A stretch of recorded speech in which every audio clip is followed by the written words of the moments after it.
this is a student who was admitted to USC. He had a perfect ACT score. So he had a 36 out of a 36. This is what we all strive for. We all want to do really well in the standardized tests.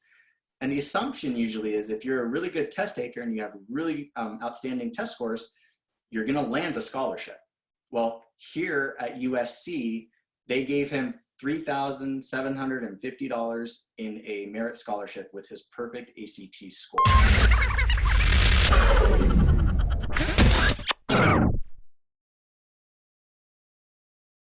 Of those little things. So Trevor presents all over Los Angeles, and we're really fortunate to have him with us tonight here at New Roads. So without further ado, I'm going to introduce to you Trevor MIZRAHI. Trevor, take it away. Really, my goal with this presentation is to just arm you as a family with everything that you should know to get through this process with the least amount of financial burden. My backstory and who I am a college advocate. I love giving these presentations because when I speak with parents and I speak with students, I typically find that both parents and students are generally going to be on the wrong page. They're not having the right conversations with each other. So my goal with these presentations is how do I bring the students' ideas of how they get to college and put them in with the ideas and the goals that parents have about what their budget is and how to really finance college. So hopefully by the end of this presentation, you as a family will have more constructive conversations. You'll be able to make some light of this whole process when it comes to financial aid. And I will say that majority of conversations I have with parents is, I don't know how I'm gonna pay for college. I wanna get my child into college. And once we get to that point, then I'll figure out how to pay for it. But until then, I'm just gonna kind of cross my fingers and hope that we get some type of financial aid. So I know many of you are probably thinking the same thing. There's not a crystal ball that we have to say how we're going to pay for college, but I'm going to try to dispel some of the myths, maybe things that you've heard from friends or neighbors or family members about how their process went when they filled out financial aid forms and if they didn't get anything. Is it worth it for you to go through this process? Should you put in the time? So I'm going to go through all of that. Plus, I want to give some tips on how to manage the process ahead of schedule. But the mistake that I made when I was applying for college, when I filled out the FAFSA form, which is a form that I'm going to talk about a little bit more when we get through this. The mistake that I made was I actually listed the value of my parents' business on the FAFSA form. And there's a lot of mistakes that could happen on the FAFSA form. That was just one mistake that I made because even though my parents did own a business, because it was a small business that employed less than 100 people, the reality was for FAFSA, I didn't have to list the value of my dad's business. So that was a mistake that I made. And that one tiny mistake actually cut me out of eligibility for the Cal grant, which is a grant that I'm going to go over in a little bit. A big thing that I'm going to come back to over and over again in this presentation is, and I know a lot of you are thinking, I just want to get my child into a good school and be able to afford it. My philosophy and my belief is a college doesn't make you great. You as an individual will make you great. So no matter where you end up, even if it's not your top choice school, you'll end up at a place where you will thrive. And as long as you give it your all, it will happen. So let's get into the nuts and bolts of financial aid. Some of you might have been here tonight thinking, I just make way too much money to qualify for financial aid. I don't think that it's worth it for me to fill it out, but I'll try it anyway. So whether you're in the lowest income bracket or you're in the highest income bracket, it's always going to be to your advantage to fill out a financial aid form. Now, even if you don't qualify for what's called need-based financial aid, you can always qualify for something called merit-based awards. And that's what we see on the left-hand side of the screen. So merit-based awards, by definition, are scholarships that are based on your student's overall academic performance. So GPA, maybe they have a special talent that they do outside of class, whether it be in music, sport, maybe they're head of a club, or they're part of youth and government at the YMCA. Whatever it is, these are things that the college will look at on a holistic basis. Merit scholarships have really nothing to do with the parent's financial situation. So whether you're from a high income family or a low income family, you could still qualify for merit scholarship. The one thing I will say is it depends on your choice of university. And I usually give the example, Everybody has heard of the University of Oregon, and their top scholarship right now is the Stamps Scholarship, and they give around $12,000 per year in a merit scholarship. Now, Suffolk University, which is back east in Massachusetts, their top merit scholarship is $40,000 per year. So you have $40,000 over here in a merit scholarship, you have $12,000 over here in a merit scholarship. What I'm trying to tell you is scholarships vary in a big way depending on the school that you apply to. Some schools have deeper pockets than others. On the other side of financial aid, we have what's called need-based financial aid. And these are awarded in the form of a grant or a scholarship.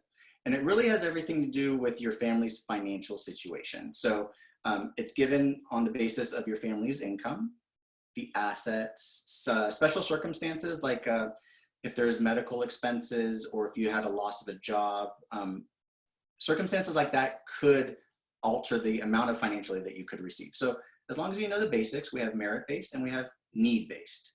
Everybody can qualify for financial aid. Let's begin really with what does it cost per year to go to college? So let's clarify what that means.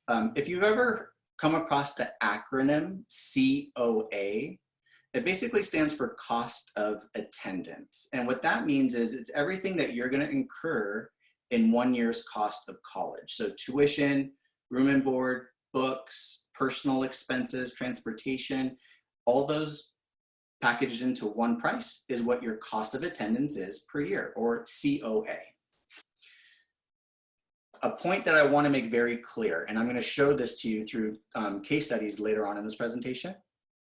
A 4-year public school that is out of state, 9 times out of 10 is going to cost you much more than if you were to look at an in-state public school or a private school. The reason being, out-of-state public schools, and I'll just give you a quick example, University of Oregon, Wisconsin-Madison, University of Washington, Indiana University.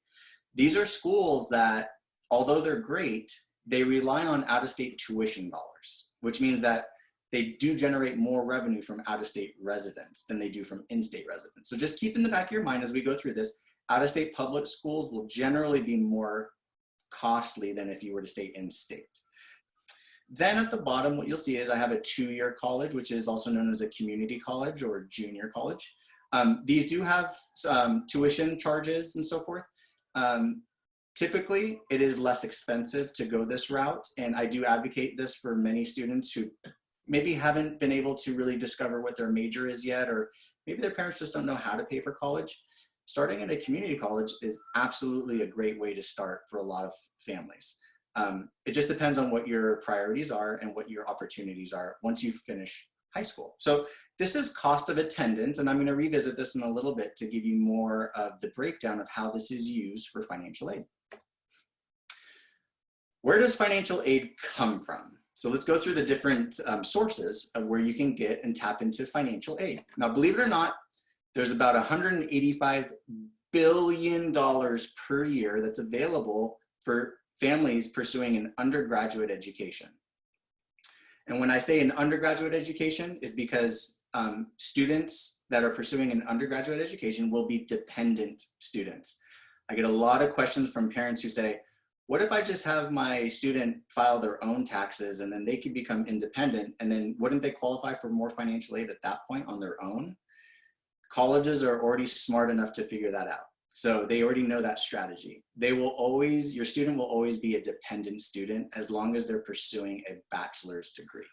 Now there are a few exceptions, such as if your student was in active military service, or they have a child of their own, or they're over the age of 24, then they might be considered an independent.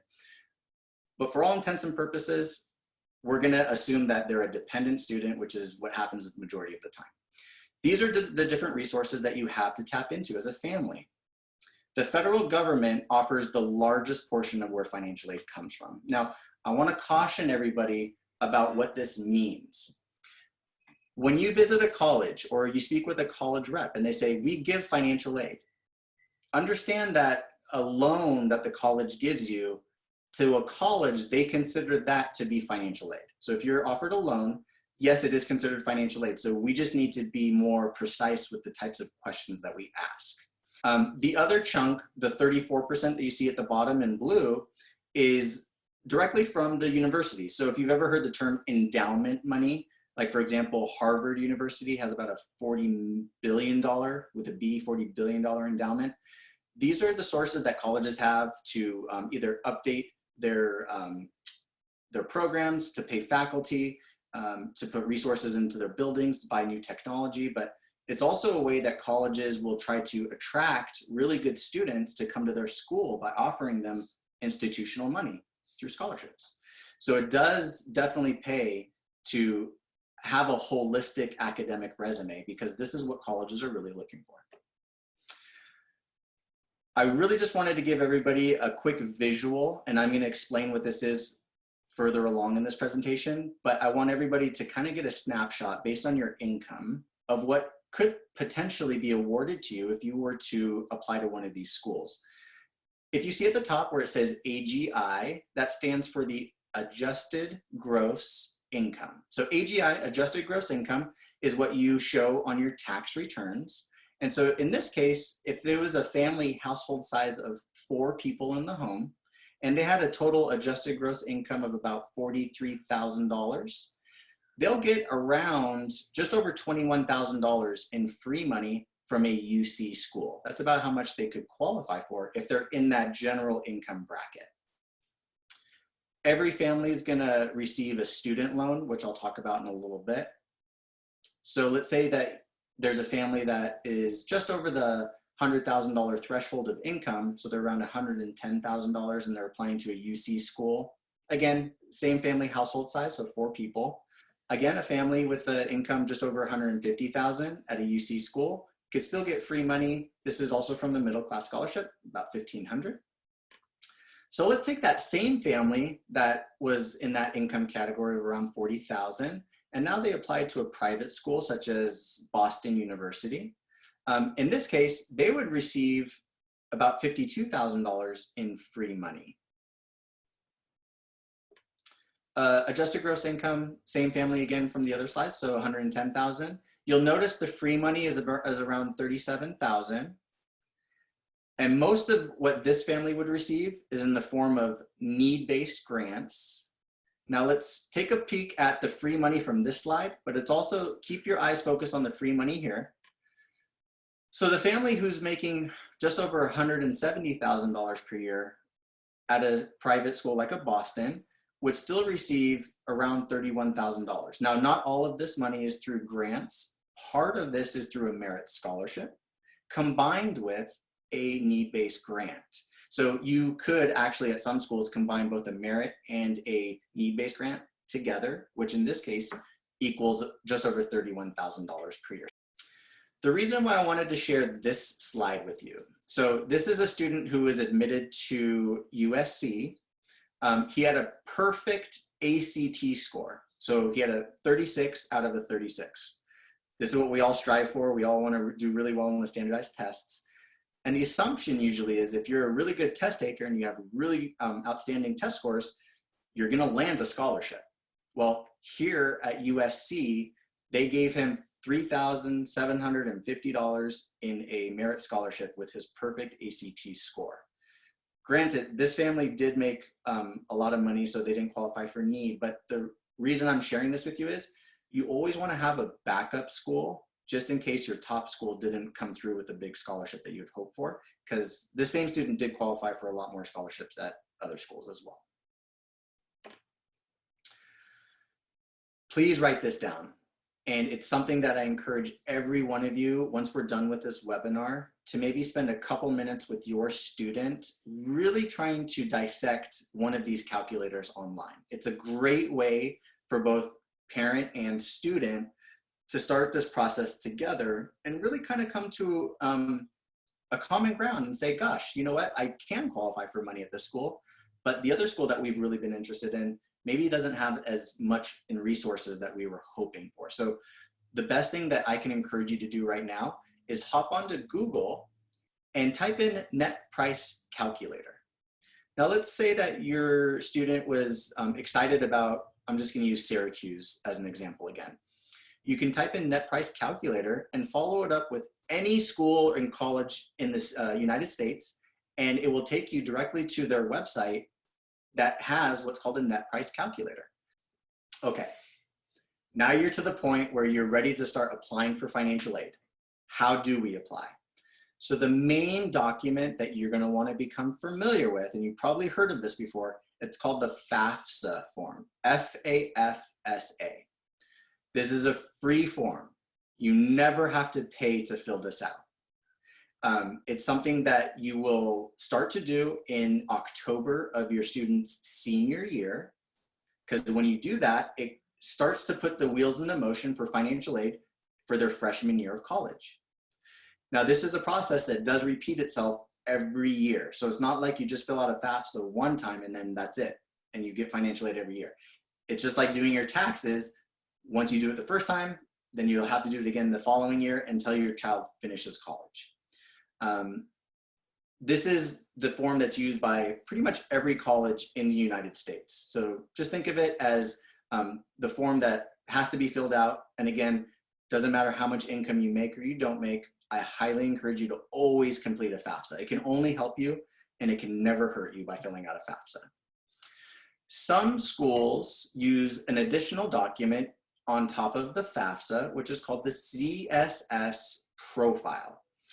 So if you're applying to some of the selective universities, like let's say USC, Claremont McKenna, Brown University, whatever the case may be, they may require you to fill out a CSS profile. This is a more lengthy form that goes into more details. Believe it or not, one of the questions asks on the CSS profile, do you have family members that can help you pay for college, like a wealthy aunt or uncle? And yes, they actually do ask that. And by the way, parents, they expect students to be completing these forms, not the parents. So on the CSS profile, one of the questions is, how much money can your parents apply towards your cost of college? Can you imagine if students were just filling this out on their own? They'd be like, they can afford the whole thing. Just get me into your college. So this is something that parents, you want to take control over, even though they expect the student to be completing this. Moving forward, there will be additional documents that you may have to complete depending on the school. So let's say you've already completed your financial aid forms, you've sent them in. For some schools, they require some additional documents called verification documents in order to close the loop on your financial aid and award you. So you just have to be very on top of the ball with any communications that come from the universities about additional documents. They might ask for household members to just clarify how many people live in your home and so forth. And as long as you follow up with that, then you'll receive your financial aid package. For those of you who do own a business, there might be some business supplement forms that you'll complete. And this is directly from your business tax return. So not every school does this. It might be a small majority of, small percentage of schools that ask for that. I do have to mention, in a divorce or separated household, if you're filing the FAFSA form, in a divorced or separated household, you do not include both parents on the FAFSA. You only include one parent.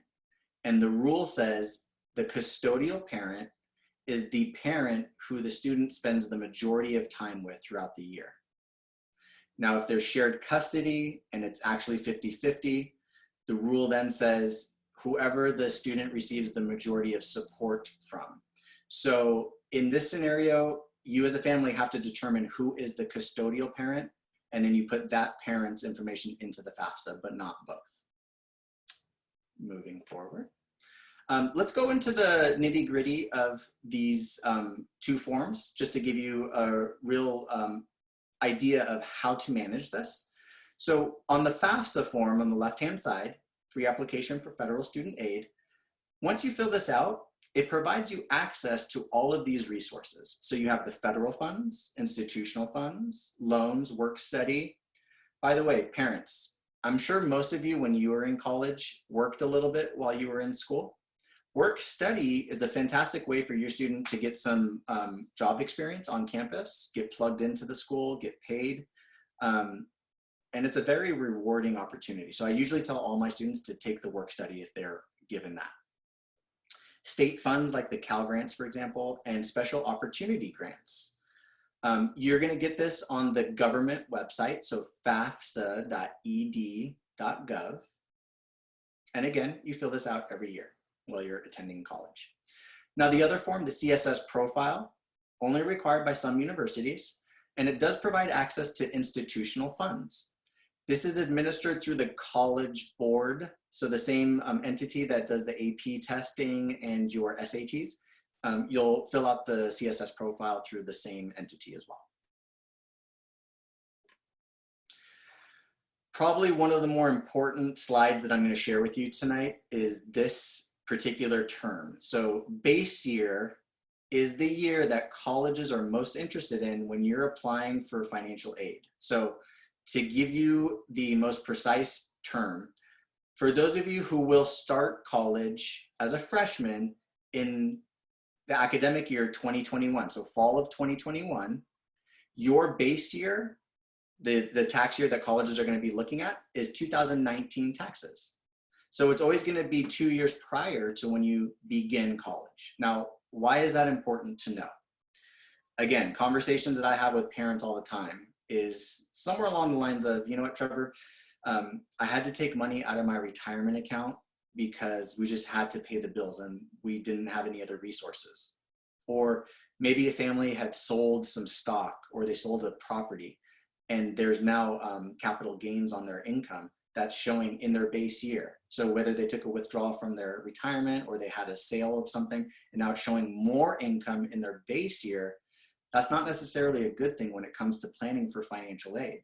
So if you have an opportunity to plan around your base year and make sure that those types of things don't happen during the year that's the colleges are most looking at when to qualify you for financial aid, it's to your benefit to actually plan ahead for that. Now, if it's a situation where it's out of the norm and your income just spiked that year, but it's not actually what normally happens, you as a family can give that explanation to a college and explain to them that, hey, what you're seeing from our base year is not actually indicative to what we're currently going through. So you as a family have the opportunity to follow up with each school and say, hey, I know that you're seeing my base year, but right now circumstances are a lot different.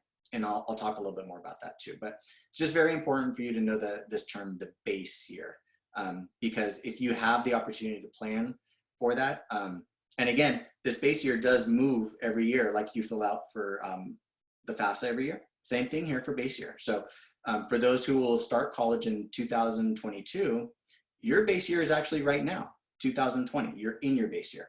So these are great things for you to know just to plan ahead. Okay, some of you have probably heard this term before. Maybe some of you haven't. It's called your expected family contribution. This is essentially just a measurement of your family's financial strength as determined by the Federal Student Aid Commission or the Department of Education. So they will do a calculation based on the information that you submit to them through the FAFSA, and the information gets computed. It spits out a number called your EFC, or expected family contribution. So we don't get to determine exactly what we pay for college. They do that for us. But the reason why I'm sharing this with you is because this might be the starting point for a lot of families to see, what could I qualify for? So if you waited till the very last minute to figure out your EFC, which is just filing a FAFSA in your senior year, you're kind of behind the 8 ball. So what I suggest you do as a family is, if you can, just hop onto Google and type in EFC, expected family contribution, EFC calculator. So if you go into Google and type in EFC calculator, you'll find a site that allows you to do some quick calculations, and it spits out this number that the Department of Education would assume is your family's financial strength. So what they think that you could pay for college. Do not take this number literally. This doesn't mean that this is exactly what you pay for college, but it's an index that colleges use to see what types of financial aid could we provide this family with. So it all really starts with your EFC for need-based financial aid. Let's go through this real quick. Resources you can use at all colleges. So income and asset ceilings do exist for these. So let's say you filled out the FAFSA and you're presented with your EFC, expected family contribution. Depending on what that EFC number is, you could actually qualify for what's called a Pell Grant, which comes through the federal government. There's also something called a SEOG grant, Supplemental Education Opportunity Grant, College Work Study, subsidized and unsubsidized Stafford loans. Now, this is something I want to pause real quick and mention to parents. Some of you might still be under the assumption that a student can borrow whatever they need to pay for college on their own. Because, hey, parents, you did that when you went to college. The federal government a few years ago put a cap on how much undergraduate students can borrow on their own to pay for college, because the tuition has been going up like crazy over the past 20 years. So now there's a cap, and it's called a Stafford loan. So your student could still borrow on their own through a Stafford loan without you co-signing for it. But over the course of 4 years while your student's in college, the most that they could get through a Stafford loan is $27,000 over the course of 4 years. Now, obviously, if they're still in school for another year, then they can qualify for an additional Stafford loan. But let's assume that we're all graduating in 4 years. Then that's the cap that a student would be able to get through the Stafford loan program, which is the loan that the parents never have to co-sign for. It's just a promissory note that once they graduate, they'll pay that back. The federal government also provides signature loans and PLUS loans. So PLUS loan, it's the parent loan for undergraduate students. So when a college says, hey, we give financial aid, that basically means that there's never a situation where if you can't pay for college out of your own pocket, that you have to deny your child an education, because you can use these Parent Plus loans to pay for college. And then those loans get paid back over time. Honestly, the worst thing that I can ever hear as a college advisor is a parent that talks to their student and says, you know, congratulations, you were accepted to the school. I just can't afford to send you there. To me, that's one of the worst conversations that we could have. So let's get a head start on this. Now, once you file the FAFSA and you're given your EFC, you may actually qualify for some state resources too. And there are some income and asset ceilings, which I'm going to show you on the very next slide. But the state government, they give us Cal Grant, the Middle Class Scholarship, and this is for in-state residents. Programs for teachers, minorities, health professionals. So each state has their own specific program. Just be familiar with the program that we have here in California called the Cal Grant or the Middle Class Scholarship. Now, how do you qualify for this? So I actually pulled this directly from the California Student Aid Commission's website to give you an exact breakdown. The good thing is this is going to be recorded, so you can always come back to this at a later time and view this for yourself. Just know that there are income and asset thresholds or ceilings that once you go beyond that, based on the size of your household, then you could phase out from receiving this grant, and it puts you into a different category. So just to give you an idea, you can still qualify for this. And if you notice, for families who have 4 people in the home, it goes up to 106,000 adjusted gross income, and there's a sliding scale, as you can see. Okay, how do I know if I qualify? What kind of questions should I be asking as a family? So here is where we can really start getting into the nuts and bolts of how financial aid really works. Every college that you'll apply to will use this same formula. If you remember from earlier on in our presentation, we talked about cost of attendance, or COA. What they do is they take the total cost of that school and they subtract it from your EFC, your expected family contribution. If there's a difference between those two numbers, then what's left over is your financial need, what you're eligible for in need-based financial aid. If you remember from my story, when I made the mistake of putting the value of my parents' business on the form when I shouldn't have done that, this caused my EFC to go up. And as a result of that, I didn't qualify for a need because they assumed that we had a lot more in assets than what we really did. So just to give you a quick example how this works, the cost of attendance at school A is $10,000. The EFC for the family is $3,000, so that doesn't change. And the leftover of what you're eligible for is $7,000.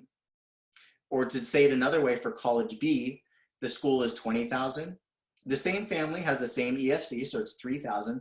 So the difference is $17,000. That $17,000 is what that family is eligible for to receive in need-based grants and scholarships. College C, you kind of get the idea here. $35,000 is the cost, $3,000 is the EFC. The difference between those two figures, $32,000. So as long as you understand this basic formula, then we can go to the very next step.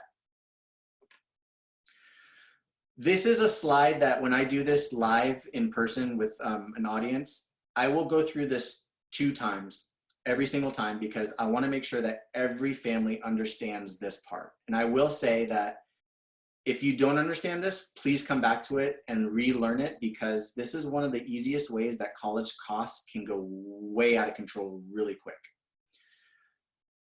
Like the example I gave you from Suffolk to Oregon. This school here has a lot more money to offer than this school does. So colleges, depending on their budget, can meet up to 100% of your financial need. Some schools, they don't have as big of a budget. Maybe they'll meet 30%, 40%, 50%. So let's just all assume that we're in this situation on the right-hand side of our screen where we're looking at a cost of attendance of $30,000 and our expected family contribution is $10,000. You would agree that we have a $20,000 need.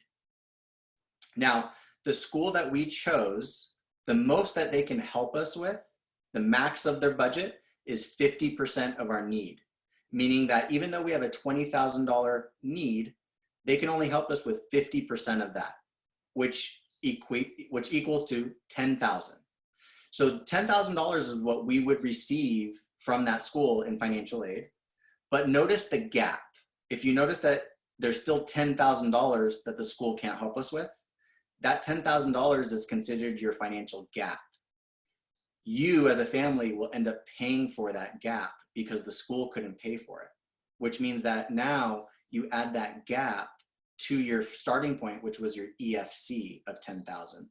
So your EFC of 10,000 plus the gap of 10,000 means that your new EFC is 20,000. And it all is because the school can only meet 50% of your need. How does it really break down from one school to the next? So remember, we were just talking about some schools meet a lot of need, some schools just don't meet much at all. No, at UC Berkeley, and this is constant each year. So it doesn't change per family and it doesn't change based on the family's dynamics. This is a constant for every family every year. So this is something that I feel would be very worthwhile for both a parent and student to kind of be on the same page with and start talking about this together, because this could make a big difference in the final cost of attendance.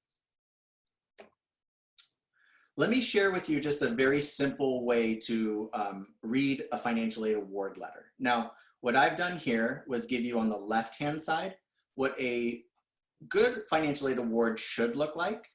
And then on the right-hand side is what an average financial aid award would look like. So if the school costs $50,000, you're going to get a scholarship of $15,000, a grant of $10,000, work study of $3,000. After you've deducted those grants, scholarships, and work study, and you've deducted the student loan, the family or the parents are left with a cost of $16,500. Not bad. Now let's say that same family applied to a different school. Cost was $50,000. Now notice that the scholarships and the grants are a lot less because this school just didn't have the resources that the other school did. So I think that if you end up with a cost here at $31,000, to me, that's an average award. I feel like that family could have done a lot better if they applied to other schools. But just to kind of give you a side-by-side comparison here. I want everybody to know that you are a consumer when it comes to higher education. I know that might sound silly, but just know that just like buying a box of cereal, you know what the cost is. When it comes to college financing, try to be as informed as possible so you know what the final cost is going to look like. I want to equip you with the right questions to ask, but to really just break it down in simple terms, financial aid comes in 2 ways. The first one is gift aid that you see at the top. Gift aid is money that you'll receive that you never have to pay back. Self-help is a loan or work study. So even if you're offered this, you will have to pay it back at some point if you utilize the self-help part of your awards. The three most important questions that I would encourage every family to actually ask, let's say that you're touring a college, you're speaking with someone in admissions, maybe you're going to a college fair and you're meeting a college rep. Ask these questions to them because they'll help you in understanding how they award their financial aid. Now, the third question that I'm going to encourage every family to ask, and parents, you might look at me and be like, Trevor, why are you telling me to ask such a weird question? Believe it or not, it's a very relevant question. So question number 3 is, how long does it take to graduate from your school? There's a lot of colleges today that find it very difficult to graduate students in 4 years. Sometimes it takes 5 years because they just can't get classes. It's too impacted. And that might be a term that you want to become familiar with or write down. It's impacted. So if you ever hear the term that the school has an impacted major, it tends to mean that it's hard to get classes because they have too many students trying to pursue that same degree. And so you might have to take other classes in the meantime, which ends up taking you longer to graduate. So those are the 3 questions I want everybody to just be familiar with. Moving on. So I thought it would be good and relevant to just share with you a couple case studies that I've seen so you can really get an idea of how this works. So this particular family applied to 12 colleges. So she was accepted to 7. And if you'll notice, the cost of attendance of the final 3 schools that we narrowed down. So Drexel, George Mason, and the University of Delaware, all really good schools. Now, the amounts that you see at the bottom is how much scholarship money or gift aid that this family received. This family's income was above $400,000 per year. So their EFC was too high, meaning that they wouldn't qualify for need-based financial aid. They would only qualify for merit scholarships. And she ended up going to Drexel, and maybe this might be helpful for a few of you that are on the webinar. At Drexel, they have a 5-year BS/MS program in psychology. So what she's doing is she's actually going to get her master's in psychology at Drexel within the span of 5 years. And because it's a combined program that they have, and she's maintaining that scholarship every single year towards her education, which was a really, really big deal for this family. And they ended up taking Drexel's offer. So this family's income was around $160,000 per year. Out of the 9 schools, he was accepted to 5. And then the final 3 choices were Santa Clara, Wabash College, and UC Santa Cruz. And then the totals at the bottom is what he received in gift aid, as you can see. Now, this particular student did end up going to Santa Clara for his major.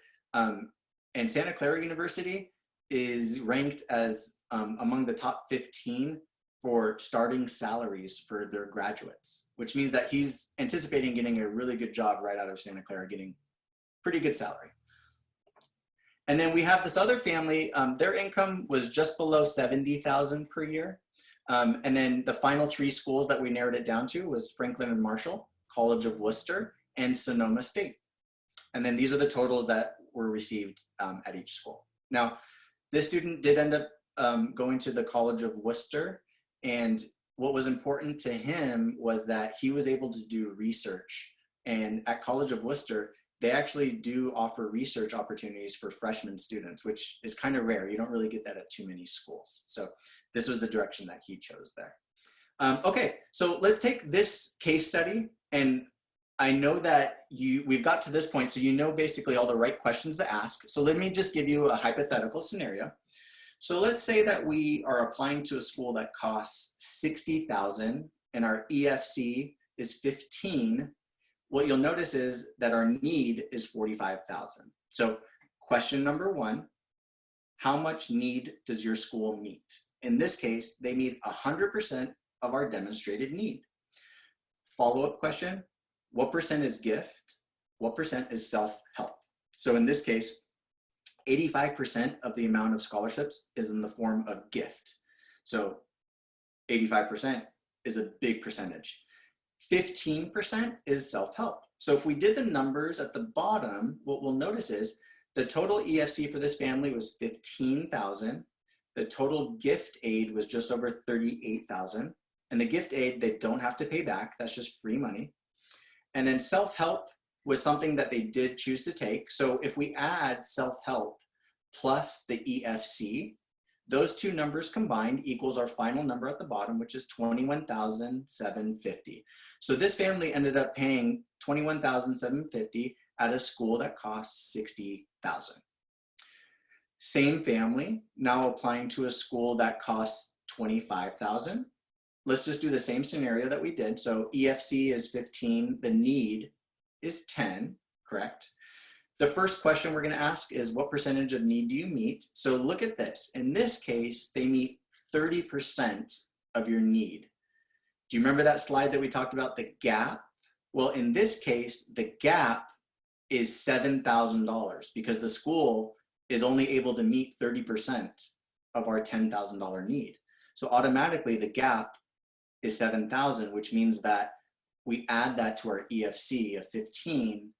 Now our EFC is already at 22,000 because of the gap, right? Follow-up question, how much is gift? In this case, it's 50%. And how much is self-help? 50%. So as you notice, because of the gap and you add the EFC plus the self-help, this same family ended up paying $23,500 at the school that cost $25,000. And if I go back to the other slide, you notice that this family, because of the need met, ended up paying a little bit less at the more expensive school. This is a real scenario. This happens all the time. And this is why I do encourage you to be familiar with some of the things that we talked about. Base year. What are the percentages of need that the schools meet? Do they offer merit scholarships? These are things that parents and students, you should be kind of talking with each other about. Let's make it really simple.